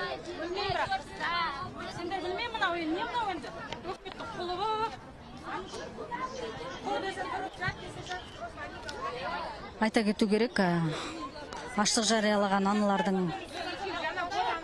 аналарды арнайы жасақ және полиция қызметкерлері қоршап алған. Бағана полиция басшысынан бұндай шара қолдану қаншалықты заңды деп сұраған едік. Ол кісі бұл бізге басты маңыздысы қоғамдық тәртіпті сақтау. Сондықтан да арнайы жасақ полиция қызметкерлері көп тартылып жұмыс күшейтілген режимге көшті деді. Және уақытша бұл аумаққа сырттан ешкімді кіргізуге болмайды деген бұйрық жайында да айтты. Әйелдер кіре алса да, ер адамдар кіре алмайды деп бізге түсіндірді.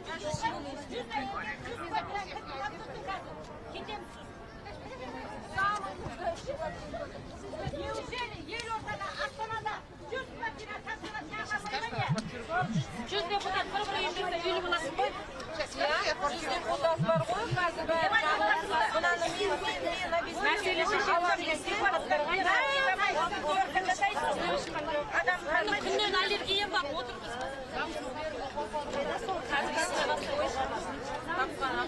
мынаған қайтадан сөйлеп айтсыңдар.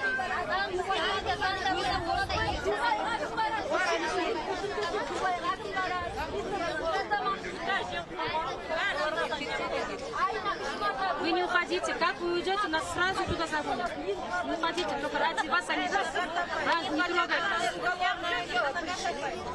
Сейчас только наши вот эти останутся, наши журналисты, их не будут слушать. Да, если наши журналисты останутся, наши вот эти не будут слушать. Нас сразу это ради вас не трогают нас. Вон автобусы все наши. Они сказали, что мы преступники. Значит, мы должны были умереть молча. Надо было еще там вызывать ваших журналистов. Конечно, конечно. Вы что, в интернет не заходите? Даже с детьми они заталкивают нас в автобус. Да? Там только штрафуют и все.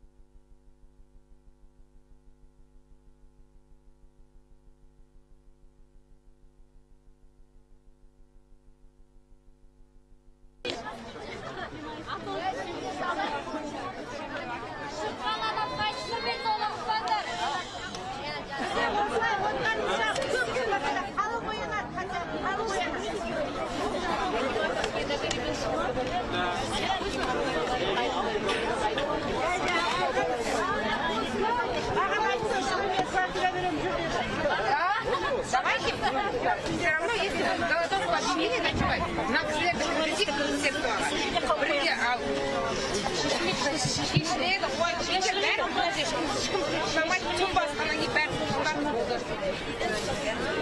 Давайте министерство талай бір бір айтатын қазір айтатын сол бір айтатын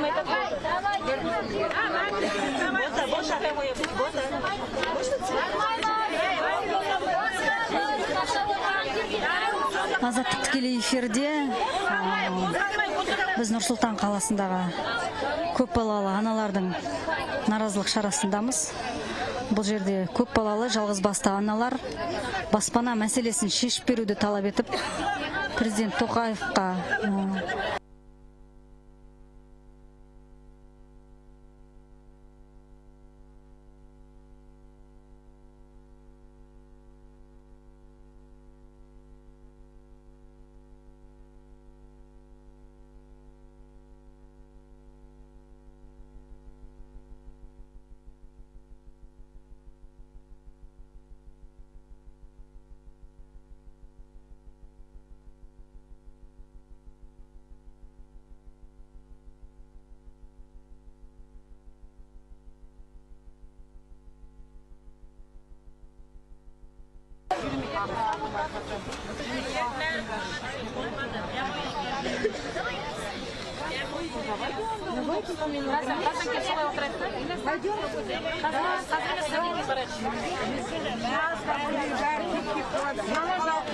Онда кіргізе ма, кіргізбеймесе сұрады. Айтты, кіргізбей кіреміз. Мына балдарды да кіргізсін, шаршады бұларды. Санаған айтты. А ведете их стали? Они мы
Говоришь по-русски? Извините, я... Азат нет, радио эфирге. Аты жөніңді айтсаң. Жансақ Берік менің атым. Біз далада қаңғырып жүрміз. Бізге үй берсінші, күй берсінші. Біз далада жүрміз. Қиналып. Осында тұрасыңдар ма? Отбасың? Біз еш жерде тұрмаймыз. Далада жүрміз. Күнде әр жаққа барамыз. Анаң қасыңда ма қазір? Иә. Үйде неше баласыңдар?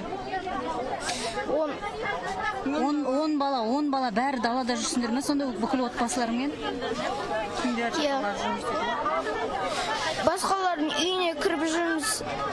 Подругалардың.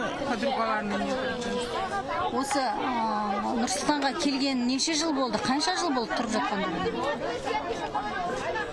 Біз Астанада кішкентай кезімнен бері тұрып жатырмын. Осы Астанада туылдың ғой? Иә. Бүгін сол анаңмен бірге осы баспана мәселесін сұрап келдің бе сонда? Иә.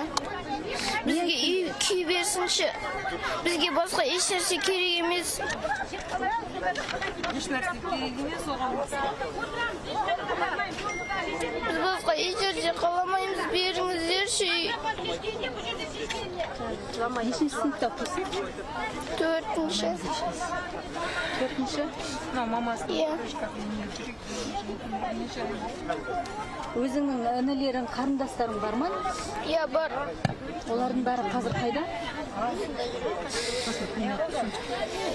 Қазір подружкасының үйінде тоже. Қазір үйде жатыр. Подружканың. Қорықпай, қатты сөйлей бала. Бізге үй күй берсінші, бізге басқа еш нәрсе керек емес, басқа еш нәрсе сұрамаймыз. Мамаң осы баспана сұрап келіп жүргенін білесің, иә? Сол кезде анаң саған қалай түсіндіреді, не істеп жүрмін деп айтады? Балам, білесің ба, бұлар үй күй бермейді. Балам бар дейді. Бар сұрап келші, мүмкін бір нәрсе шығып қалар дейді.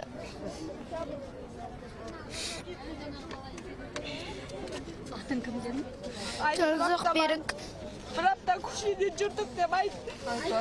Көшеде жүрміз деп. Кем баласы. Мамам больницада жатыр деп айтты. Иә, больницада жатыр. 3 қызбен. Сен жігітсің ғой балам, басыңды көтеріп тұрып сөйле. Қазақстанда тұрсың, көтер басыңды. Қорықпа ешкімнен, басыңды көтеріп сөйле. Сен ешқандай қылмысын тұрған жоқсың. Жігітсің. Біз үйсіз күйсіз жүрміз, сіздер ұялыңыздар шамалы. Бізге үй беріңіздерші шамалы, ұялсаңыздаршы енді. Үйсіз кетпеймін де мына жерден. Я үште отырамыз. Кетпейміз біз. Өпесі бар келді, кішкентай. Мамасы больницаға түсіп, 2 апта болыпты қыдыр жүргенде әр үйде. 10 баламыз. Bir жерде тұрамыз деп айт. Ана кісінің апасының баласы екен, мына кісілердің үйін жағалайды екен бұл балалар қазір. 10 бала. Я біз... Атын фамилияң Жанзақ берік менің атым. Бізге үй бермейді. Жүре береміз, біз далада еш нәрсе бермейді бізге. Ананың баласы ма? Үйде очередтің кезерінде тұрсыңдар ма? Жоқ, біз тұрмаймыз, бізге үй керек. Қайдан келдіңдер? Оралмандар. Оралманда? О сияқты тұрамыз. Түркістаннан. Папаң аты кім? Апас. Жоқ, Түркістанда тұрады. Ажырасып кеткен. Өзі келді. Өзің келдің бе Сараға? Өзің келдің бе Сараға? Жоқ, Мен түртіп келіп айда отыр мына жерге. Әпкеңмен келдің бе? осы әпкеміздің үйімізде тұрамыз. Үйде 10 баламыз. Бізге үй берсінші. Шамал ұялып. Мейлі жарайды кете берсен демал кішкене. Саған ешкім үйренжімейді.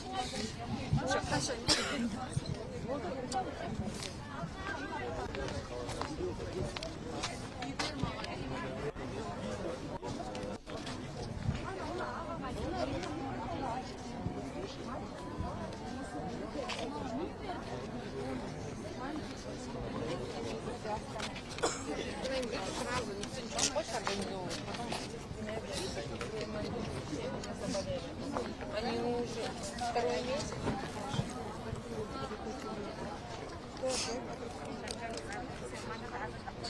Риэлтор, подведи риэлтор. Подведи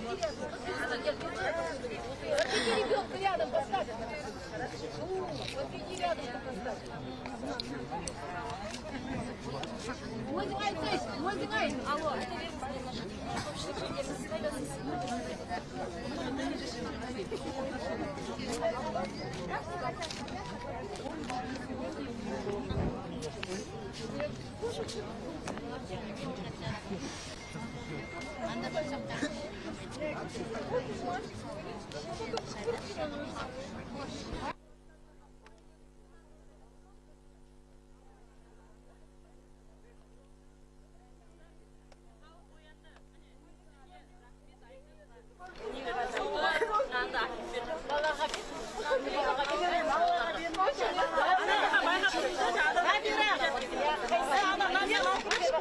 Балаларға беріңдерші, балаларға.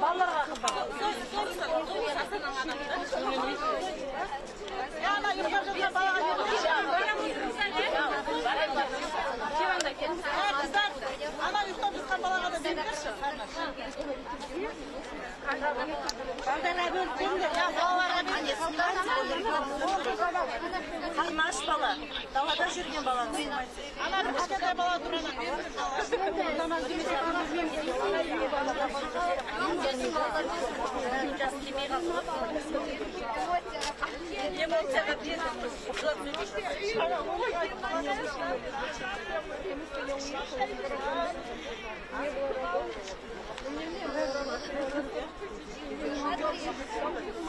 Сказала мать.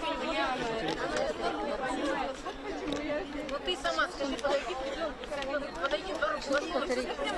Самый такой нужный момент, где молчишь, ты интересный. Жүрегі бар адам соққа дейін келіп қояды. Значит, халықтың жағдайы қызықтырмайды. Елбасының премьер-министрі де қызықтырмайды.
Аналар жиналған аумаққа тағы да жедел жәрдем қызметі келген.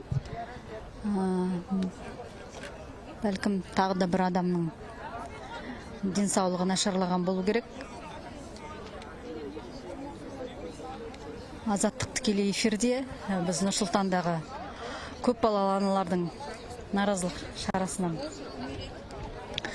тікелей эфирге қосылып тұрмыз.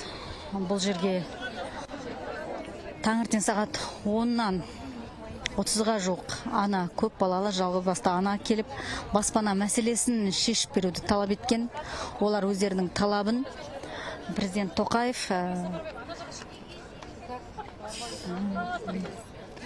премьер-министр Мамин және бұрынғы президент Назарбаевқа айтамыз деп келген.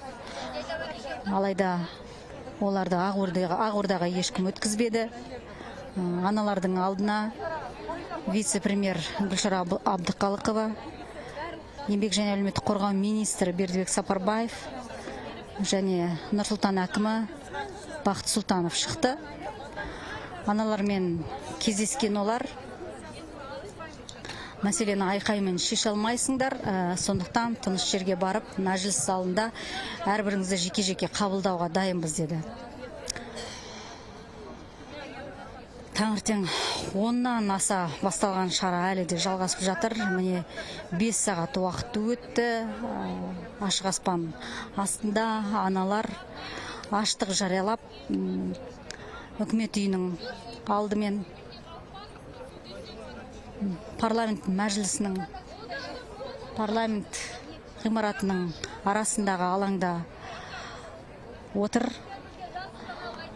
Көп балалы аналар мәселеміз шешілмейінше біз бұл жерден ешқайда кетпейміз деп талап қойып жатыр.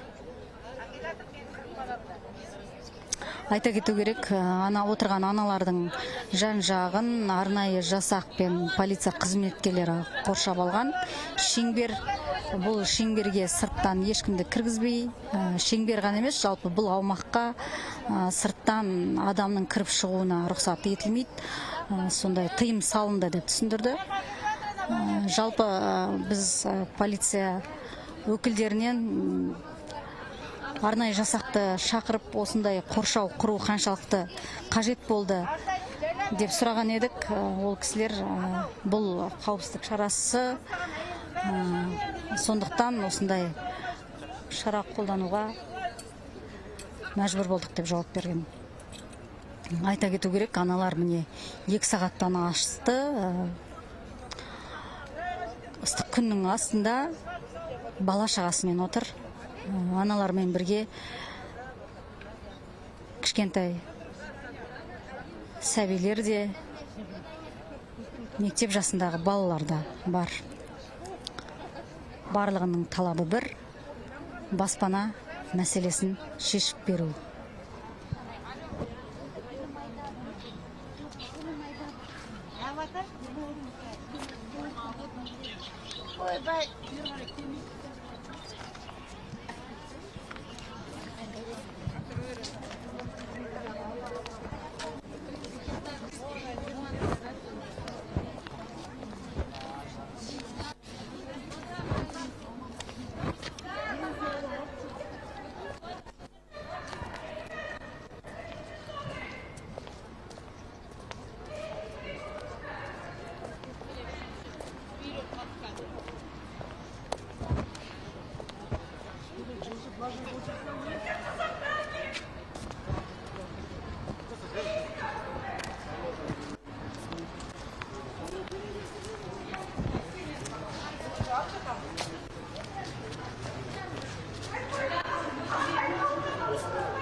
Қандай шешімді келер екен оңбағандар.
Аналар жиналған аумаққа еңбек және әлеуметтік қорғау министрі Бердібек Сапарбаев қайтып келді.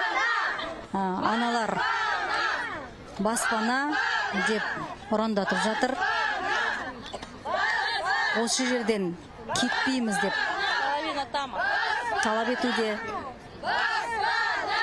Аналармен бірге кішкентай балалар да бар. Олар да бұл жерден кетпейтінін айтып жатыр.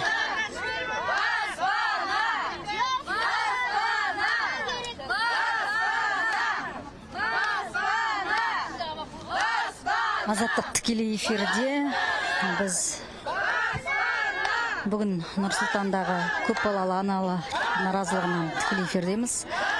көп балалы жалғыз басты аналар баспана мәселесін шешіп беруді сұрап, президент Тоқаев, бұрынғы президент Назарбаев және премьер-министр Маминнің шығуын талап еткен.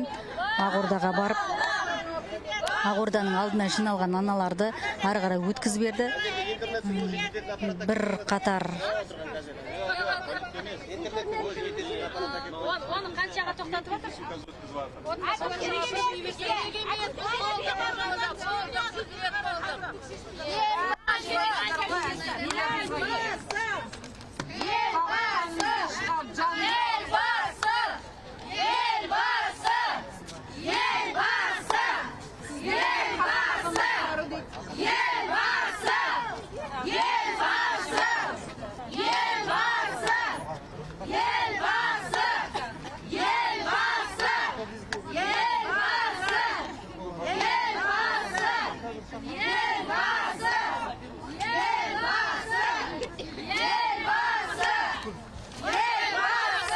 Шестой подъезд сейчас. Тұратыр. Не. Былай тыңдатыңыз. Мына жерде былай қыздар, былай келісейік. Жаңа сіздердің жартыларыңыз анау 6-шы подъезге барды. Сол жерге сіздер де барыңыздар. Маған айтты ғой, әрқайсыларыңыздың мәселелеріңізді жеке-жеке қарап, қазір тұра тұрыңыз.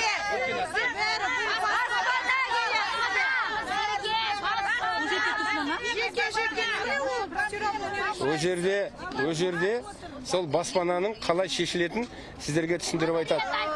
Жоқ, тоқтасаңыз, тұрасаңыз үшін. Мына жерде былай болады, мына жерде жалдамалы пәтер болады, мына жерде сертификат болады, мына жерде басқа болмайды. Бару керек сіздерге. Мына жерде отырғаннан қыздар ештеңе шықпайды.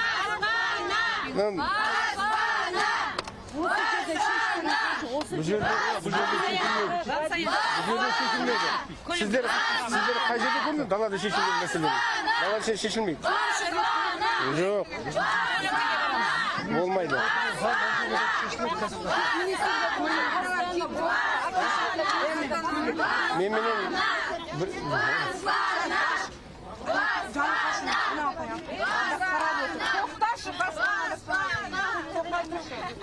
Жартысы ана жаққа барып рахаттанып отыр. Неге біз бармаймыз? Журналистерді кіргізесіздер ма? Барлығын ба? Барлығын кіргізесіздер. Айгуль, давай мы туда пойдем с журналистами, тебе позвоним, и ты потом, когда они все... Журналистерді кіргізсе.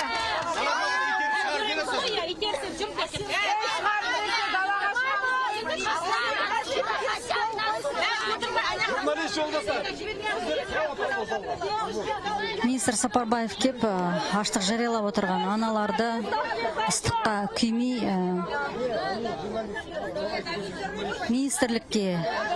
министрліктің ғимаратына өтуге өтініш жасап жатыр. Аналар ешқайда бармаймыз деп жатыр.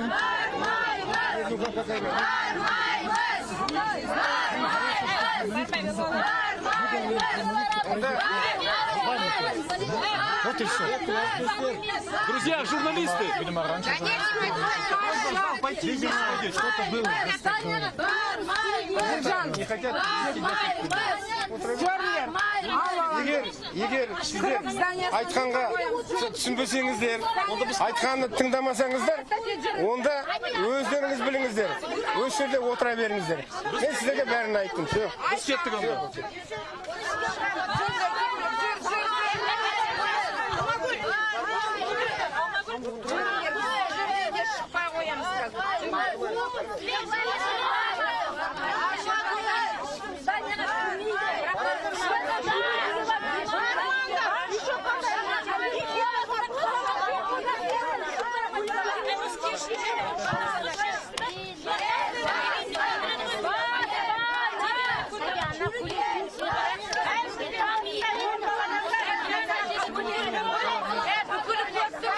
Осында қайда барып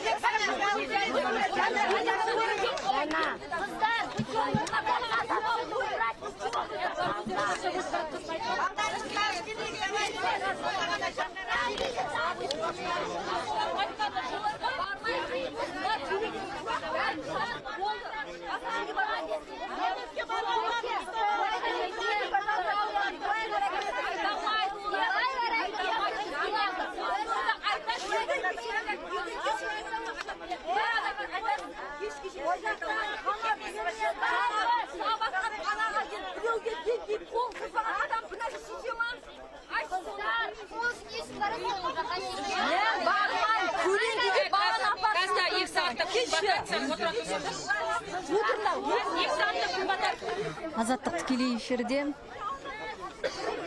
біз Нұр-Сұлтан қаласындағы көп балалы жалғыз басты аналардың наразылық шарасындамыз. Аналардың алдына шыққан Еңбек және әлеуметтік қорғау министрі Бердібек Сапарбаев оларды министрліктегі залға өтуін сұрады, бірақ аналардың басым бөлігі оған келіспей, осы жерде қаламыз. Мәселеміз шешілмейінше ешқайда бармаймыз деп жатыр.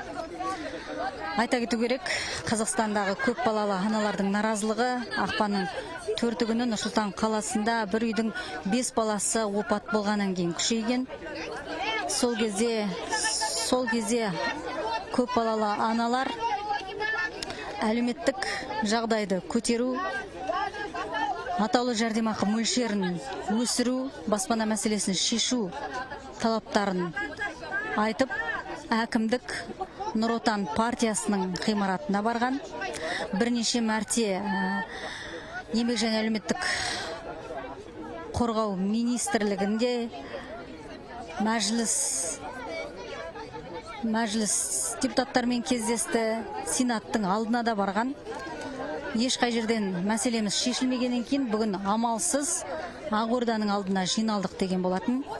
Таңертең сағат 10-ның кезінде 30 шақты ана Ақорданың алдына барған. Ол жерде аналар баспана, елбасы аналарға баспана берілсін деген ұран айтып, президент Тоқаев пен Назарбаевтың өздеріне шығуын талап еткен. Ешкім шықпағаннан кейін аналар үкімет үйінің алдына жиналды. Осы жерде премьер-министр шықсын деп талап қойған. Алайда аналардың алдына вице-премьер Гүлшара Әбдіқалықова, Еңбек және әлеуметтік қорғау министрі Бердібек Сапарбаев және Нұр-Сұлтан әкімі Бақыт Сұлтанов келген. Олар мәселені айғай-шусыз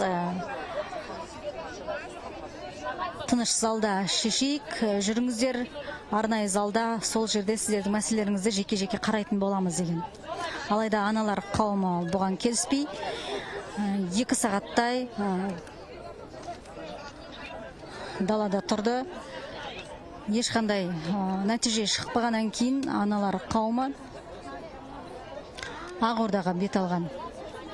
Сол кезде аналардың алдынан арнайы жасақ өкілдері мен полициядан тұратын топ шығып, кедергі жасап, аналарды қоршап алған. Міне содан бері қоршаудың үстінде отырғанына аналардың 3 сағатқа жуықтады.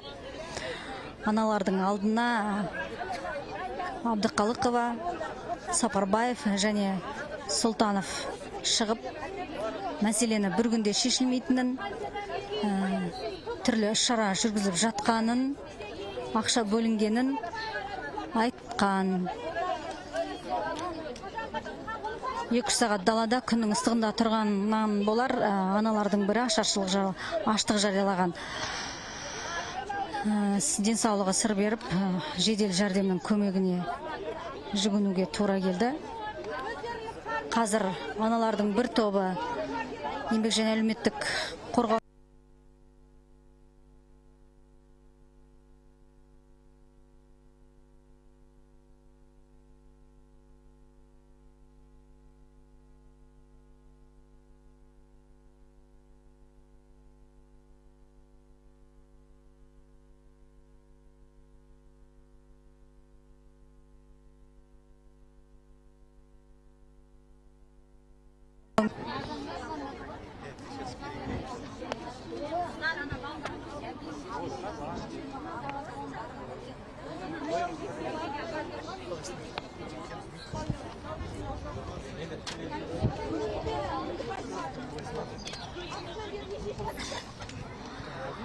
Аналардың айтқанына көнбегеннен кейін Бердібек Сапарбаев егер келіспесеңіздер мен кеттім деп кетіп қалды. Бір топ ана осы жерде қалды. Олардың бас талабы баспана мәселесін шешіп беру. Мәселе шешілмейінше біз осы жерден ешқайда тұрмаймыз деп жатыр.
вице-премьер Гүлшара Абдықалықова және еңбек және әлеуметтік қорғау министрі Бердібек Сапарбаев және Нұрсұлтан әкімі Бақыт Сұлтанов келді. Міне бір 5 сағаттай болды. Аналар осы жерде плюс 25 температурада мәселе шешілмесе аштық жариялаймыз деп осы жерде отыр. Аналарға жалпы жаңа Сапарбаев, министр Сапарбаев шығып бізбен бірге министрлікке барыңыздар, сол жерде мәселені шешеміз деген болатын. Енді 5 сағат бойы тікелей эфирде сіздермен бірге жұмыс істеген мен Әсемгүл Мұхитқызы және телеоператор Ержан Амирханов. Жалпы бүгінгі шараның қалай немен аяқталғанын біз кешкі сағат 18:30-да Азат Ньюс жаңалықтар шығарылымында толығырақ айтатын боламыз. Сол жерде жалпы әкім, министр не деген, қандай мәселені қалай шешуге, қандай ұсыныстар жасағанын айтатын боламын. Әзірге мен сіздермен қоштасамын. Сау болыңыздар.